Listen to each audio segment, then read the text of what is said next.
શ્રીમદ ભગવદ્ ગીતામાં અર્જુન ભગવાન શ્રી કૃષ્ણને કહે છે કે આ જગત શું છે, આ જગત શેનું બનેલું છે. મને આ જગત વિશે જાણવાની ઈચ્છા છે. તમે મને આ જગત વિશે કંઈક કહો.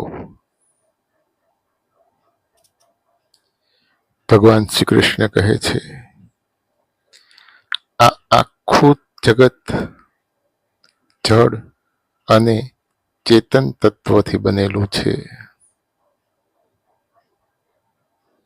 પૃથ્વી, જળ, અગ્નિ, વાયુ, આકાશ આ બધા જળ પદાર્થ છે, જેનાથી શરીર બને છે, જેનો એક દિવસ નાશ થાય છે. આ શરીરનું એક દિવસ મૃત્યુ થાય છે.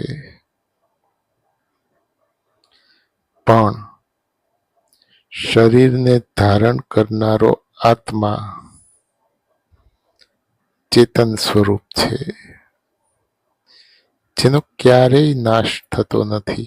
આત્મા ક્યારેય મરતો નથી. આ આખું જગત જળ અને ચેતન તત્વથી બનેલું છે. ભગવાન શ્રી કૃષ્ણ અર્જુનને કહે છે કે આ આખું જગત જળ અને ચેતન તત્વથી બનેલું છે. આ આખું જગત મારી માયાથી મોહ પામેલું છે, ભ્રમિત થયેલું છે, અને મારી માયાથી મોહ પામેલું હોવાથી આ જગતના લોકો આ જગતને એના વાસ્તવિક સ્વરૂપે જોઈ શકતા નથી.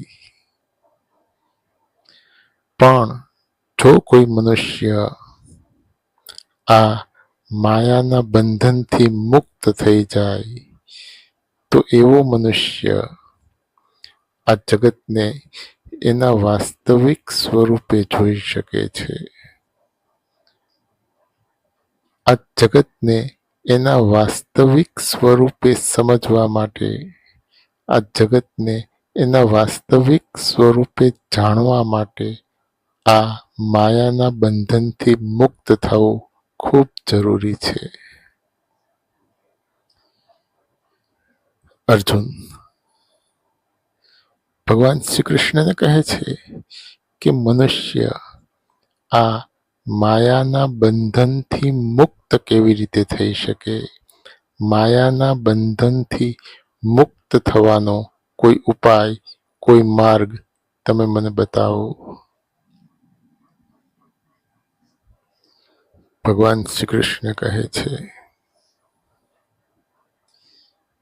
કે આ માયાના બંધનથી મુક્ત થવાનો એક જ ઉપાય છે, મારી ભક્તિ કરવી. મારો અનન્ય ભક્ત મારી અનન્ય ભક્તિ વડે આ માયાના બંધનથી મુક્ત થઈ જાય છે, અને માયાના બંધનથી મુક્ત થઈને આ જગતને એના વાસ્તવિક સ્વરૂપે જાણી શકે છે. હવે સાંભળ. ભગવાન શ્રી કૃષ્ણ અર્જુનને કહે છે કે હવે સાંભળ, મારા ભક્તો પણ 4 પ્રકારના છે: દુઃખી, જિજ્ઞાસુ, વિષયી અને જ્ઞાની. દુઃખી ભક્ત, જેને કંઈક દુઃખ છે અને પોતાના દુઃખને દૂર કરવા માટે જે મારી ભક્તિ કરે છે, મારી પૂજા કરે છે, મારી ઉપાસના કરે છે, એ બધા દુઃખી ભક્તો. બીજો છે જિજ્ઞાસુ ભક્ત, જેના મનમાં કંઈક જિજ્ઞાસા છે, કંઈક જાણવાની ઈચ્છા છે. જીવ શું છે, જગત શું છે, બ્રહ્મ શું છે, પરબ્રહ્મ શું છે, આવા અનેક પ્રશ્નો એના મનમાં છે. અને આ બધા પ્રશ્નોના ઉત્તર મેળવવા માટે જે મારી ભક્તિ કરે છે, મારી પૂજા કરે છે, મારી ઉપાસના કરે છે, એ બધા જિજ્ઞાસુ ભક્ત. ત્રીજો છે વિષયી ભક્ત, જેને વિષયોમાં આસક્તિ છે. ધન પ્રાપ્ત કરવાની ઈચ્છા, સંપત્તિ પ્રાપ્ત કરવાની ઈચ્છા, પ્રતિષ્ઠા પ્રાપ્ત કરવાની ઈચ્છા, સત્તા પ્રાપ્ત કરવાની ઈચ્છા, આવી અનેક ઈચ્છાઓ પૂરી કરવા માટે જે મારી ભક્તિ કરે છે, મારી પૂજા કરે છે, મારી ઉપાસના કરે છે, એ બધા વિષયી ભક્તો. અને ચોથો છે જ્ઞાની ભક્ત, જે જ્ઞાની છે, જે જાણે છે કે પરમાત્મા જ પરમ સત્ય છે,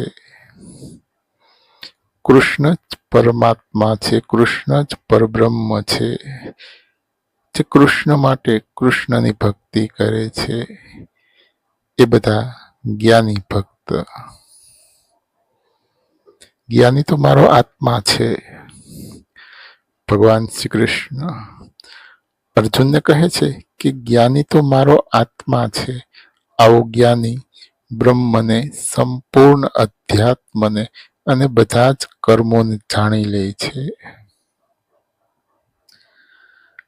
અર્જુન ભગવાન શ્રી કૃષ્ણને કહે છે કે બ્રહ્મ શું છે, અધ્યાત્મ શું છે, કર્મ શું છે.